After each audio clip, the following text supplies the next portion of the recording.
자, 오늘도 우리에게 주신 하나님 말씀을 받습니다. 우리 어제와 동일하게 사도행전 15장 36절에서 41절까지 오늘로 이제 사도행전 15장을 마무리를 하도록 하겠습니다. 자, 36절부터 41절까지 말씀을 받겠습니다. 36절입니다.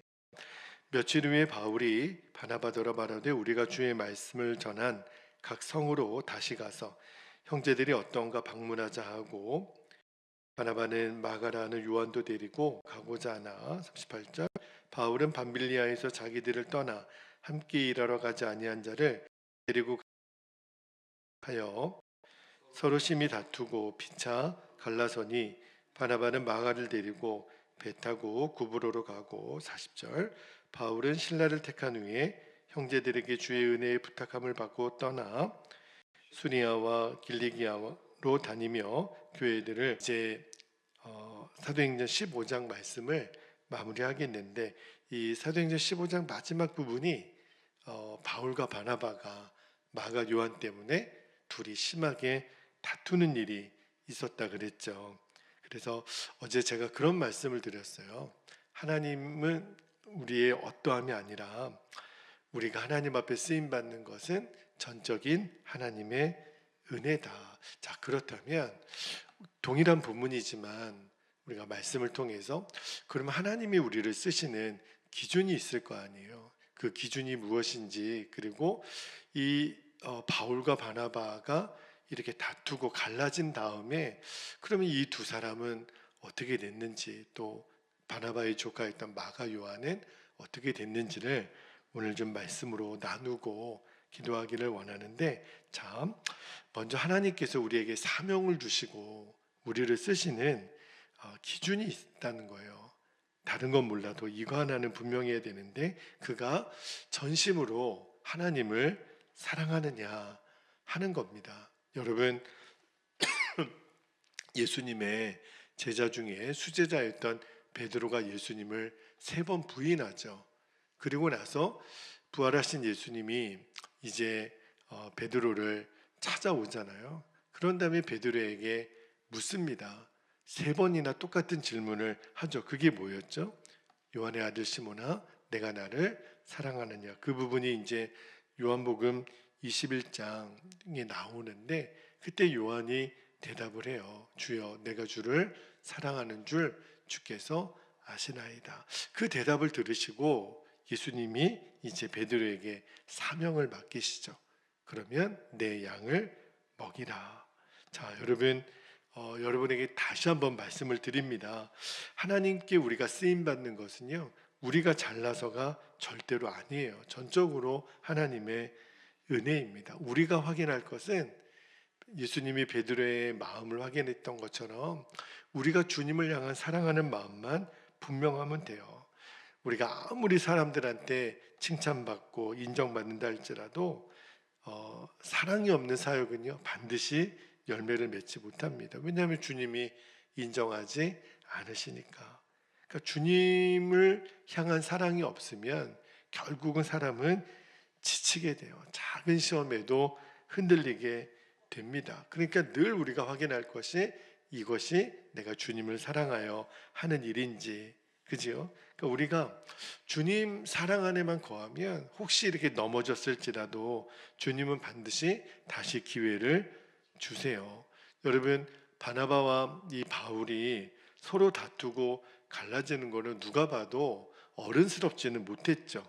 그래도 주님은 바울도 바나바도 끝내 사용하세요. 두 사람 모두. 왜냐하면 그들 안에 주님을 향한 사랑은 분명했기 때문에 그래요. 자, 그런 점에 있어서는 저는 개인적으로는 바울 사도가 위대한 사도이지만 오늘 본문에서는 좀 안타까운 마음이 드는 것이, 여러분, 사도 바울은 나중에 이제 그가 고백을 하죠. 나의 나 된 것은 하나님의 은혜라. 그래서 주님의 은혜가 뭔지를 알았던 사람, 그죠? 만약에 과거만을 보고 판단한다면 바울이야말로 마가 요한 못지않게 쓰임받기 어려운 사람이라는 것을 알잖아요. 그죠? 그리고 바나바의 도움이 없었다면 정말 바울이 바울 될 수 있었을까? 그죠? 그렇다면 더더욱 하나님의 은혜를 알았다면 사도 바울 입장에서는 마가 요한에게 기회를 한 번 더 주었으면 얼마나 좋았을까. 그죠? 물론 선교지에서 이탈했던 것은 100번 마가 요한이 잘못했죠. 그러나 사람이 완전해서 하나님 앞에 쓰임 받는 게 아니라면, 하나님의 은혜로 쓰임 받는 거라면, 그러면 한 번 더 그 마가 요한에게 기회를 주도록 그렇게 은혜 앞 사도 바울도 반응했으면 얼마나 좋았을까 하는 마음이 들어요. 그런 점에 있어서 성경이 오늘 바울과 바나바의 이 다툼을 기록한 게, 다시 한번 말씀드리지만, 우리의 어떠함과 상관없이 우리가 쓰임 받는 것은 오직 하나님의 은혜라 하는 것을 여러분들이 절대로 잊으시면 안 됩니다. 그런데 여기서 궁금한 것이, 자, 이렇게 심하게 바울과 바나바가 다퉜어요. 그러면 이 둘은 나중에 어떻게 됐을까? 또 그 두 사람은 어떻게 지냈을까? 아쉽게도 성경에는 이 두 사람이 만나서 서로 뭐 끌어안고 화해했다, 이런 구체적인 기록은 없어요. 그러나 다른 성경을 통해서 간접적으로 두 사람이 틀림없이 만나서 화해했고 회복했다라는 것은 알 수가 있는 것이, 그 고린도전서에서 사도 바울이 자신의 사도의 완전함을 할 때 고린도전서 9장 6절에 보면 이렇게 이야기해요. 자, 말씀을 한번 볼게요. 고린도전서 9장 6절 제가 읽어드립니다. 어찌 나와 바나바만 일하지 아니할 권리가 없겠느냐 그랬는데, 자, 사도행전에서는요, 이 사도행전 16장부터는 바나바에 관한 이야기는 나오지는 않아요. 이제부터는 계속 사도 바울하고 그 신라 중심으로 계속 이제 사도행전의 이야기가 기록이 되죠. 왜냐하면 사도행전을 누가 기록하냐면 누가복음의 저자인 누가가 기록하거든요. 그러니까 누가가 이 바울 일행을 이제 같이 동행했던 사람이었기 때문에 이제 더 이상 바나바의 이야기는 그 사도행전에 등장하지는 않습니다. 바울이 전도 여행을 다니는 동안 바나바는 바나바도 당연히 복음을 전하고 있었죠. 여러분, 바울은 복음을 전할 때 그 사람은 별도의 직업이 있었어요. 무엇을 했냐면 텐트를 만드는 그런 일을, 장막을 치는 그런 사람이었잖아요. 바나바도 복음을 전하면서 일을 했어야 했습니다. 뭐 초대교회 당시에는 다 그랬죠. 누가 선교비를 보는 것도 아니고, 그죠? 재정이 있는 것도 아니고. 그래서 사도 바울이 고린도 교회에 편지할 때 바나바의 이름을 언급을 하면서 나도 바나바도 다른 사도들이나 형제들처럼 일하지 않고 복음을 전할 권리가 있다, 그 이야기를 하는 걸로 봐서는 지금 바울이 바나바를 언급하고 있잖아요. 그러니까 같이 사역하고 있지는 않지만 나도 바나바도 그 떨어져는 있지만 같은 전이다. 그러니까 두 사람이 회복이 되었다라는 거는 이 고린도 교회에 편지한 거를 보면 굳이 이름을 왜 뺐겠어요? 이미 관계가 회복이 됐으니까. 그 다음에 또 하나 궁금했던 사람이 바로 이 마가 요한이에요. 나중에 여러분, 사도 바울이 이 로마 교회에 갇혀 있을 때 편지들을 쓰는데 그 중에 한 교회에 편지 쓴 게 골로새 교회에 편지를 쓰는데요. 그 중에 이런 부분이 있어요. 골로새서 4장 10절 말씀을 한번 볼게요. 골로새서 4장 10절에 보면, 스크린 띄워주세요. 네, 나와 함께 갇힌 아리스다고와, 그 다음에 보세요. 바나바의 생질은 조카를 말해요. 바나바의 생질 마가와. 지금 바울은 이 마가 요한의 이름을 언급을 해요. 자, 그리고 비슷한 시기에 빌레몬에게 편지를 쓸 때도, 자, 빌레몬서 1장 23절 24절 볼게요. 빌레몬서 1장 23절 보니까 그리스도 예수 안에서 나와 함께 갇힌 자 에바브라와 24절에 보니까 또한 나의 동역자 누구라고요? 마가, 아리스타고, 데마, 누가가 문안하느니라. 여기 보면 나의 동역자 마가가 나와요. 그러니까 지금 바울이 계속해서 그의 편지 중에 누구 이름을 언급하냐면 이 마가 이름을 써요. 그러니까 바울과 바나바의 다툼이 원인이 되었던 이 마가가요. 지금 그러니까 이 시점이 10년 후가 돼요.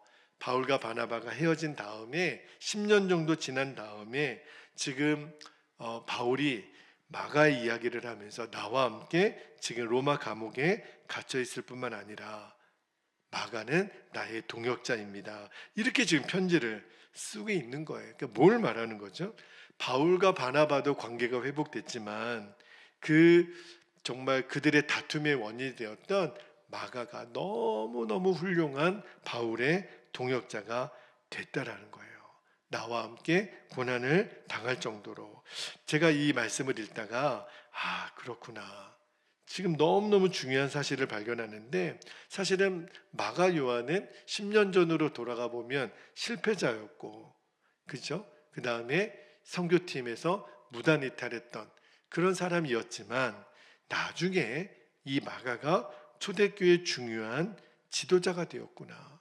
바울과 함께 복음 전파의 최전방에 있었고 결국은 나중에 이 마가가 복음서의 첫 번째로 기록된 마가복음의 저자가 됩니다. 누가 이렇게 달라질 줄 알았겠어요. 그죠? 나중에는 정말 이 마가가 아니었으면 마가복음을 우리가 이렇게 읽을 수가 있겠어요. 그죠?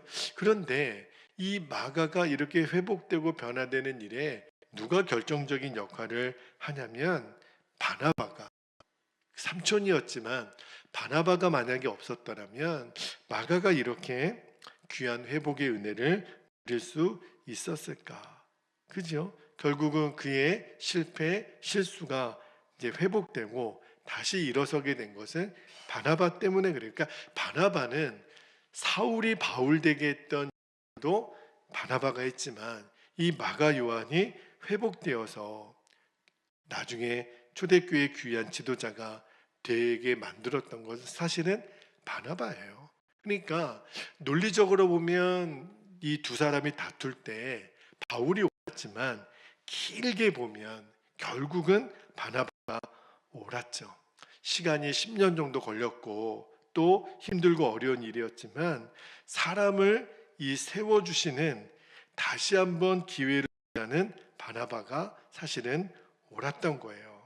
여러분, 로마 감옥에서 나중에 잠시 사도 바울이 풀려나서 그 복음을 전했다가 바울이 또 이제 로마 감옥에 갇혀서 이제 순교 직전에 마지막 그의 서신서를 쓰는데 그게 이제 디모데 전후서인데 그 디모데 후서 11절을 한번 볼게요. 이제 순교하기 직전에 사도 바울이 이렇게 합니다. 디모데에게 보세요. 11절에 누가만 나와 함께 있느니라. 그 다음에 뭐라고 부탁하냐면 내가 올 때에 마가를 데리고 오라. 그가 나의 일에 유익하니라. 이제 순교를 앞둔 바울이 이제는 제일 보고 싶은 사람, 죽기 전에 제일 그리웠던 사람의 이름으로 이 마가의 이름을 언급을 합니다. 그렇구나. 이제 그때 몹쓸 사람, 선교지 이탈했던 아주 그냥 나쁜 사람, 그래서 바나바랑 그렇게 심하게 다퉜는데 나중에 보니까 너무너무 귀한 일꾼이었다는 거예요. 그리고 내가 죽기 전에 마가 요한의 얼굴을 한 번만 더 보고 싶다. 그러면서 사도 바울이 뭘 깨달았을까요? 10년 전에 바나바랑 다툴 때 내가 그렇게 다툴 일이 아니었구나. 바나바가 옳았구나.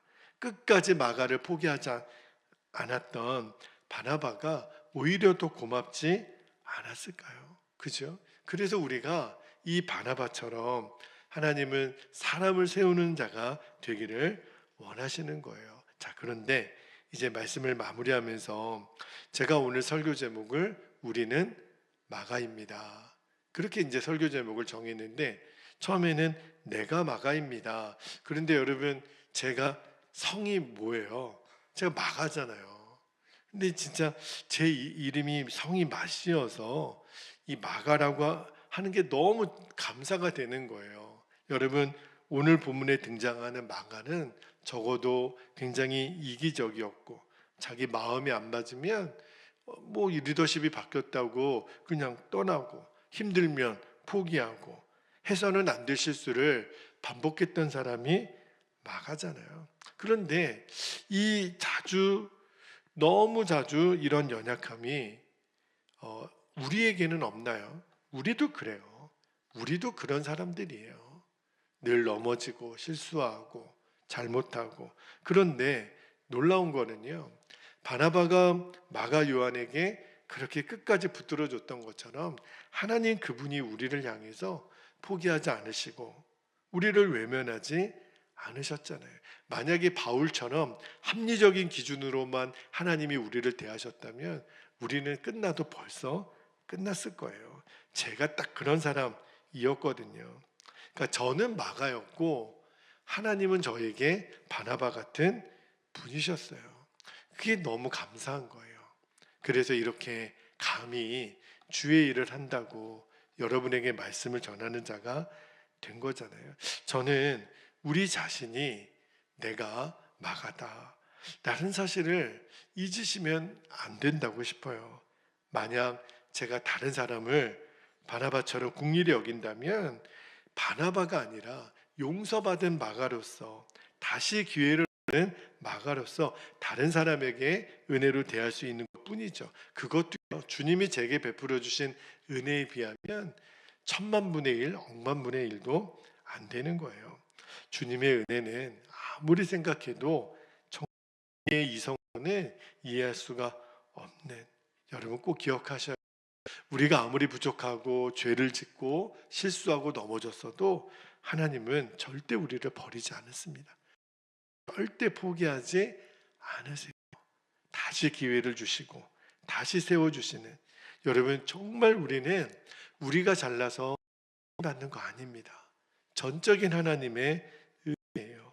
꼭 기억할 것은 내가 마가이니까, 이런 은혜를 받았으니까 우리가 또 다른 마가와 같은 사람을 만날 때 맞아, 나를 회복시켜 주신 마가와 같은 나를 다시 쓰신 하나님이 저분도 쓰실 수 있을 거야. 그러므로 우리는 끝까지 기다려주고 세워주고 권면하고 격려하고, 우리 주변에 마가와 같이 또 넘어진 사람이 보인다면 이제는 우리가 그를 위해서 기도하고, 저도 그렇게 일어났어요. 다시 회복할 수 있어요. 그렇게 서로를 세워줄 수 있는 바나바와 같은 그런 귀한 종들이 되시기를 주님의 이름으로 축복합니다. 이제 우리 함께 하겠습니다. 오늘도 두 가지 기도 제목을 우리가 붙들고 함께 기도하기를 원합니다. 자, 첫 번째는 하나님을 진심으로 사랑하는 자에게는 반드시 하나님의 은혜가 부어집니다. 그러니까 우리는 하나님의 은혜를 주십시오, 이 기도 전에 하나님 제가 정말 주님을 사랑하게 해주세요. 주님이 그거 하나 베드로에게 확인했던 거잖아요. 너가 나를 사랑하느냐? 그렇다면 내 양을 먹이라. 주님 사랑이 먼저예요. 사명을 감당하기 전에. 자, 두 번째 기도 제목은요, 내 자신이 마가라는 사실을 잊지 않는 거예요. 그만큼 내가 연약한 존재라는 겁니다. 그런 나에게 은혜를 베푸신 그 은혜로 나도 누군가에게 은혜를 베푸는 바나바와 같은 사람이 되는 겁니다. 주님, 왜냐하면 내가 마가였기 때문에, 그렇죠? 그러나 그 마가가 나중에 하나님께 귀하게 쓰임 받았던 것처럼 저분도 나중에는 그렇게 쓰임 받을 수 있을 거야. 포기하고 격려하고 세워주는 그 바나바의 사명을 저와 여러분이 감당할 수 있도록 이 시간 우리 주님의 이름을 간절히 부르시고 통성으로 기도하겠습니다. 주여